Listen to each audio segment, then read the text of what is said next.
যখন মাইয়েতকে কবরে শোয়ানো হয় তখন সে তাকে দাফন করে যাওয়া ব্যক্তিদের হাঁটার খসখস আওয়াজ শুনতে পায়।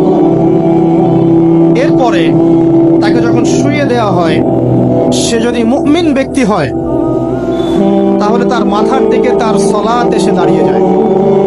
দুনিয়াতে আপনি যে নামাজগুলো পড়েছেন, আমি যে নামাজগুলো পড়ছি, এগুলো মাথার দিকে দাঁড়িয়ে যায়। ডান দিকে চলে আসে তার সওম মানে কি? রোজা। বাম দিকে চলে আসে যাকাত। তারপরে পায়ের দিকে চলে আসবে তার আত্মীয়তার সম্পর্ক রক্ষার ইবাদত, তার এই যে অন্যান্য দান সদকা, তার নফল আমল, তার তাসবিহ তাহলিল, তার কোরআন তেলাওয়াত ইত্যাদি পায়ের দিকে চলে আসবে। এখানে একটা হাদিস এসেছে, সূরাতুল মুলক যে ব্যক্তি রাতের বেলা তেলাওয়াত করবে, কোন সূরা ভাই? তাবারাকাল্লাযী বিয়াদিহিল মুলক ওয়া হুয়া আলা কুল্লি শাইইন কাদির। এই সূরা যে ব্যক্তি রাতের বেলা করে তেলাওয়াত করবে, ইনশাআল্লাহ সূরা মুলক কবরে তার সাথে থাকবে এবং কবর আযাব থেকে সূরা মুলক তাকে বাঁচাবে ইনশাআল্লাহ। আমি বুঝাচ্ছি যে কি অবস্থাটা হবে। এবার দুজন ফেরেশতা মাথার দিক থেকে আসবেন, আসতে চাইবেন, সালাত বলবে এখান দিয়ে আসা যাবে না, এদিক দিয়ে আসা যাবে না। ডান দিক দিয়ে আসতে চাইবেন, এদিক দিয়ে আসা যাবে না। বাম দিক দিয়ে আসতে চাইবেন, যাকাত বলবে এদিক দিয়ে আসা যাবে না।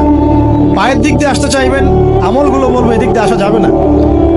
তারপরেও তারা আসবেন, চোখগুলো হবে নীল এবং কালো বর্ণে, নীলাভ চোখের, কালো।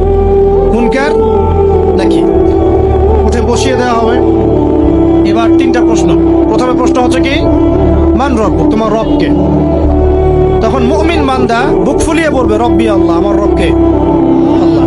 পৃথিবীতে যে ব্যক্তি আল্লাহর সাথে শিরিক করে নাই, আল্লাহ তাওহীদের উপর থেকেছে এবং তার উপরে মৃত্যুবরণ করেছে, ইনশাআল্লাহ সে ব্যক্তি এর উত্তর নির্দ্বিধায় দিতে পারবে ইনশাআল্লাহ। আর দুনিয়াতে যে বা যারাই আল্লাহর সাথে শিরিক করবে, আল্লাহর সাথে শিরকের পাপে লিপ্ত হবে, ওই অবস্থায় মারা যাবে, তাওহীদের উপর থাকবে না, কোশ্চিন কালেও মান রব্বুক উত্তর দিতে পারবে। তারপরে প্রশ্ন হয়ে যাবে মা দীনুক, তোমার দিন কি ছিল? মুমিন বান্দা উত্তর দিবে কি? দিন ইয়াল ইসলাম, আমার দিন ছিল ইসলাম। এখানে শুনে রাখেন, পৃথিবীতে যারা ইসলামকে পরিপূর্ণরূপে পালন করবে তারাই এই উত্তর দিতে পারবে ইনশাআল্লাহ। যারা ইসলামকে ঠাট্টা বিদ্রুপের হাসি তামাশার পাত্র বানিয়েছে, মন চাইলে কিছু করি, মন চাইলে কিছু করি না, সহজ হলে একটা আমল করি, বাকি কিছুর আমল ধারি না, হ্যাঁ, নামাজ পড়ি, সুদ ছাড়তে পারি না, ঠিক আছে, বছর বছর ওমরা করি, এদিকে ঘুষ দুর্নীতি ছাড়তে পারি না, ইসলামকে ঠাট্টা তামাশার পাত্র বানিয়েছে, এরা কোশ্চিন কালে উত্তর দিতে পারবে না মা দীনুক। দিনে পরিপূর্ণরূপে ইসলামে প্রবেশ করতে বলেছেন আল্লাহ রাব্বুল আলামিন।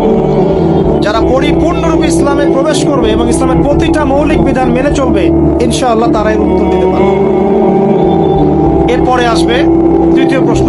নবী সাল্লাল্লাহু আলাইহি ওয়াসাল্লামকে দেখানো হবে, যখন দেখানো হবে তখন সূর্য যখন ডুবে যায়, যে দৃশ্যটা আমরা দেখতে পারি না, ওই দৃশ্যটা ভেসে উঠবে এবং মুমিন বান্দা অস্থির হয়ে যাবে, বলবে আমাকে ছেড়ে দাও, আমি নামাজ পড়বো। সুবহানাল্লাহ।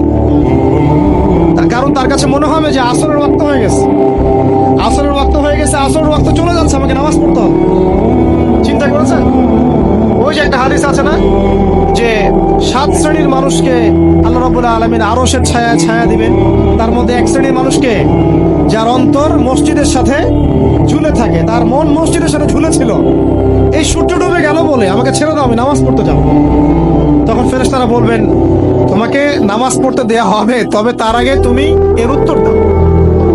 কি উত্তর? এই ব্যক্তির দিকে তাকাও। তখন নবী সাল্লাল্লাহু আলাইহি ওয়াসাল্লামকে দেখানো হবে, সাল্লাল্লাহু আলাইহি ওয়াসাল্লাম দরুদ পড়বেন, বলা হবে যে এই ব্যক্তির সম্পর্কে তোমার কি ধারণা? মান হাযা রাজুলু বুইসা ফীকুম, এই ব্যক্তি কে যাকে তোমাদের কাছে পাঠানো হয়েছিল? মুমিন ব্যক্তি নির্দ্বিধায় বলে দিবে যে তিনি হচ্ছেন আমার নবী মুহাম্মদুর রাসূলুল্লাহ সাল্লাল্লাহু আলাইহি ওয়াসাল্লাম। দেখুন, পৃথিবীতে যে বা যারাই নবী সাল্লাল্লাহু আলাইহি ওয়াসাল্লামের সুন্নতের উপর আমল করবে, ইনশাআল্লাহ সে তার উত্তর দিতে পারবে। দুনিয়াতে যারা নবীর সুন্নতের 5 পয়সা পরোয়া করছে না, তার আদর্শের 5 পয়সা দাম দিচ্ছে না, তারা কোশ্চিন কালে উত্তর দিতে পারবে। নাম হতে পারে আব্দুর রহমান, আব্দুর রহিম, নবীর সুন্নতের ধার ধারে না, তারা উত্তর দিতে পারবে। নবীর সুন্নতের গুরুত্ব কত গভীর, এটা আমাদেরকে এখান থেকে বুঝতে হবে। তাই প্রিয় যুবক ভাইরা, মুসলিম ভাইরা, আমাদের জীবনটাকে নবীর আদর্শ এবং সুন্নতে ঢেলে সাজাতে হবে। সকাল থেকে সন্ধ্যা পর্যন্ত প্রতিটা কাজ করবো কার তরিকায়? রাসূলের তরিকা। নামাজ পড়বো তার তরিকায়, রোজা, সিয়াম, হজ, জাকাত, আমল, মুআমালাত, আখলাক সব কার তরিকায়? নবী সাল্লাল্লাহু আলাইহি ওয়াসাল্লামের তরিকা অনুযায়ী ইনশাআল্লাহ। আল্লাহ পাক তৌফিক ইনায়াত করুন, আমিন। এবার ফেরেশতা দুজন জিজ্ঞাসা করবেন, অবাক হয়ে, তুমি কিভাবে এটা জানলে? তুমি কিভাবে এই তিনটা প্রশ্নের উত্তর দিতে পারলে? কারণ বেশিরভাগ মানুষ তো উত্তর দিতে পারবে না, বেশিরভাগ মানুষই এই উত্তর দিতে পারবে না। কারণ কিয়ামতের মাঠে 1999 জন মানুষ জাহান্নামে যাবে। তো এটা কঠিন পরীক্ষা। আল্লাহ রাসূল সাল্লাল্লাহু আলাইহি ওয়াসাল্লাম বলেছেন যে নিশ্চয়ই তোমাদেরকে এখানে পরীক্ষায় ফেলা হবে, আর তোমরা যদি এই পরীক্ষা জেনে তোমাদের মৃতদেরকে দাফন করা থেকে বিরত না থাকতে, তাহলে আমি তোমাদেরকে শুনিয়ে দিতাম কবরে কেমন পরীক্ষা হয়। মানে যদি আমরা শুনতে পারতাম যে কবরে কেমন পরীক্ষা হয়, আমরা ভয়ে আমাদের মৃতদেরকে দাফন পর্যন্ত করতাম না। এটা নবীজি বলছেন সাল্লাল্লাহু আলাইহি ওয়াসাল্লাম। তাকে জিজ্ঞাসা করা হবে যে তুমি কিভাবে জানলে এটা? বেশিরভাগ মানুষ তো পারে না উত্তর দিতে। তখন সেই ব্যক্তি বলে বসবে, সেই ব্যক্তি বলবে যে করা'তু কিতাব আল্লাহ, আমি আল্লাহর কিতাব এই কোরআন পড়েছি। মুমিন বলবে আমি আল্লাহর কোরআন পড়েছি, ফাআমানতু বিহি, আমি এর উপর ঈমান এনেছিলাম, ওয়া সাদ্দাকতু, এবং সত্যায়ন করেছিলাম। অতএব দুনিয়াতে যারা দ্বীনের জ্ঞান অর্জন করছে না, কোরআন পড়ছে না, হাদিস পড়ছে না, পড়াশোনার চেষ্টা করছে না, জানার চেষ্টা করছে না, কবরে পার পাওয়া ডিফিকাল্ট আছে। এটা একটা অন্যতম প্রশ্ন।